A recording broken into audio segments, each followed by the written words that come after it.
Chapter 1. A Beautiful Wife. I cannot remember how, when, or where I met Ligeia. It was a long time ago, and my memory is not good. But I think I met her first in a large old city near the Rhine in Germany. She told me that she came from an ancient family. But I never knew the family name of the woman who was my friend, my partner in my studies, and finally my wife. Why did I never discover her family name?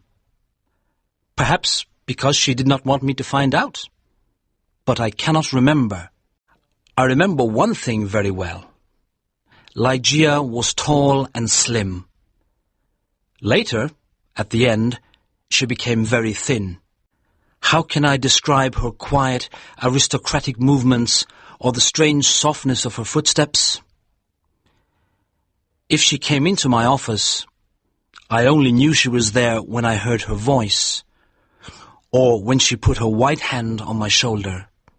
She had a beautiful face, but it was not a classical kind of beauty. There was something strange about it. I have often tried to understand it. Was it her pure white skin or her thick black hair? I looked at her long, delicate nose many times. It was perfect. I looked at her sweet mouth. How soft and red it was. And when she smiled, her teeth were white. Then I looked into her eyes. They were much bigger than normal eyes. Sometimes, when she was excited, they looked like a deer's eyes. They were black with long black eyelashes and black eyebrows. But as I looked into them, I realized that they had a strange expression. I thought about it for many hours, sometimes all night. What was the expression in those eyes? I wanted to know. Many times I thought I almost had the answer, but then it was gone. Ligeia was very determined. She was always calm and quiet, but her determination showed in her eyes. It shone like a terrible energy, and sometimes it frightened me. Ligeia was very clever. She was excellent at Latin and Greek, and she knew many other languages perfectly. She never made a mistake. She was also a student of science and mathematics. When we were first married, I often asked her for help with my studies, and we worked together. But after she died, I was alone. Without her, I was like a child in the dark. When she first became ill, she did not come to help me as often as before. She lost weight, and her skin became pale and transparent. When I saw that she was dying, I felt desperate. Ligeia resisted death with all her energy. She was determined to live. I watched in agony as she fought for life. I knew she loved me, but I only understood how much she loved me now that she was dying. She held my hands and said that she was devoted to me. I cannot talk about it now, but let me say that her love for me was part of her determination to live. On the night she died, she suddenly got out of bed and cried, "Oh God, must I die? Must I lose my fight with death? No, I can't die like this." But my dear Ligeia died. I was so sad I could not stay in the old city by the Rhine. For a few months I travelled around, then I bought an old abbey in an isolated part of England. This dark, sad place expressed my feelings of loneliness. But I decorated it with beautifully colored curtains, carpets, and ornaments. I said to myself, perhaps the bright colors will make me feel happier. Unfortunately, they did not.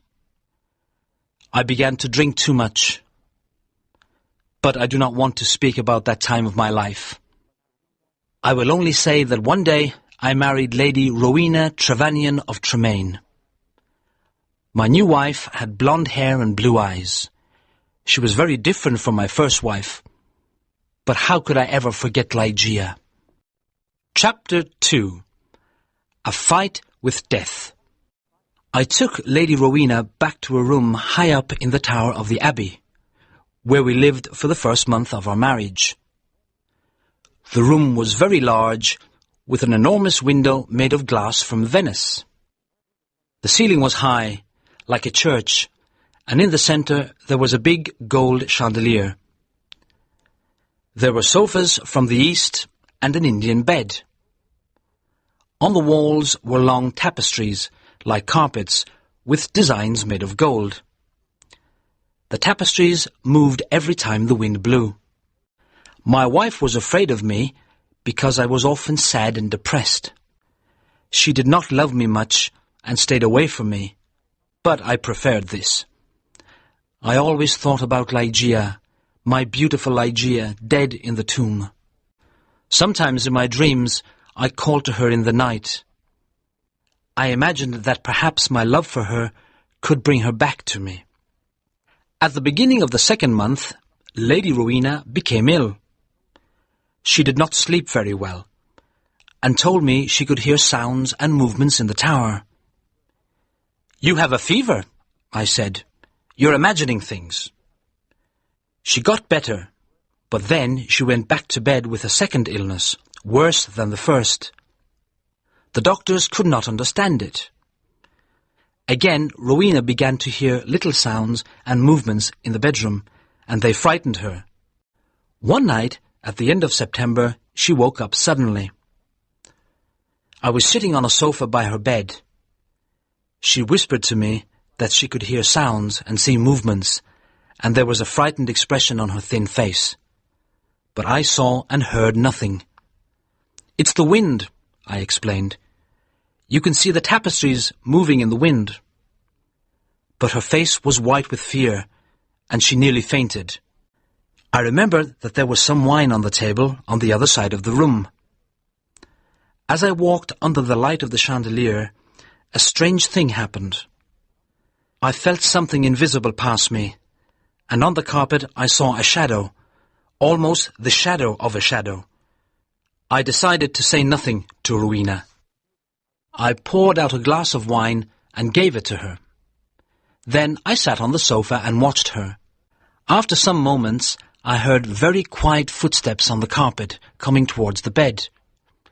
A second later, as Rowena was about to drink the wine, I saw, or perhaps I dreamed that I saw, 3 or 4 large drops of a bright red liquid fall into the glass. Rowena did not see it. She drank the wine, and I said nothing because I thought it was only my imagination. After this, Rowena's health got much worse, and on the third night she died. Her servants prepared her for the tomb, then covered her with a sheet. The next night I sat alone with her body in the bedroom. Strange forms and shadows moved around me.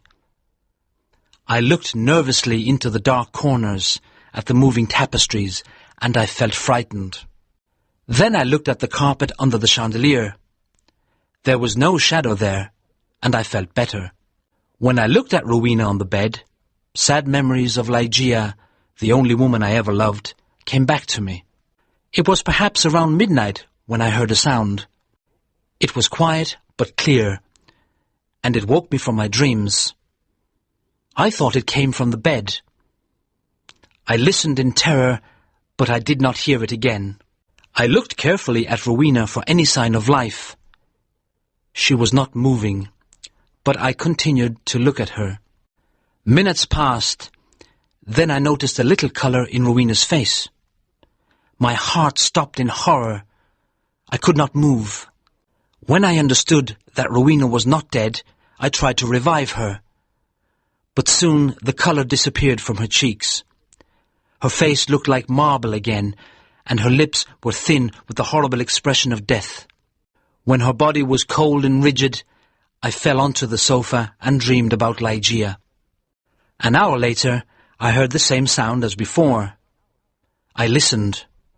Yes, there it was again, a sigh from the bed.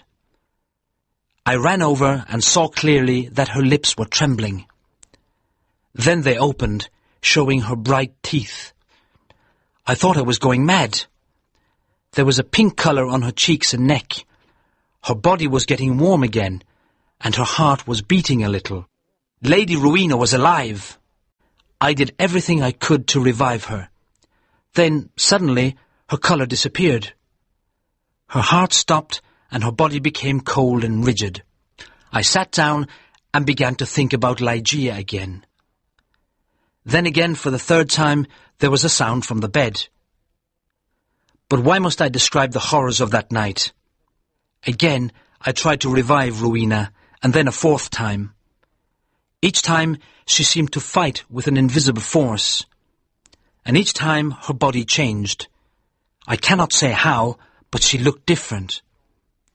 It was nearly dawn when she moved again. I was sitting on the sofa, exhausted, but Rowena's body moved with more energy than before.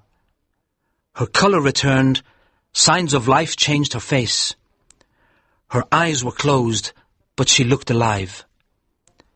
Then she suddenly got out of bed and walked slowly to the centre of the room, like she was walking in her sleep. I did not tremble. I did not move. I was as cold and still as stone, paralysed by what I saw. As I looked at her, my head filled with wild thoughts. Was Rowena really alive? Could I really see her blonde hair and blue eyes? Why wasn't I certain? I could not see her mouth very well, but her cheeks were like pink roses. Weren't they Rowena's cheeks? But wasn't she taller than before? I was filled with a kind of madness. I ran to her, but she moved away. Then I saw her long hair moving in the wind. It was blacker than the black of midnight. And now, slowly, her eyes opened. I shouted like a madman. "These are the black eyes of my lost love, the eyes of Ligeia." Yeah!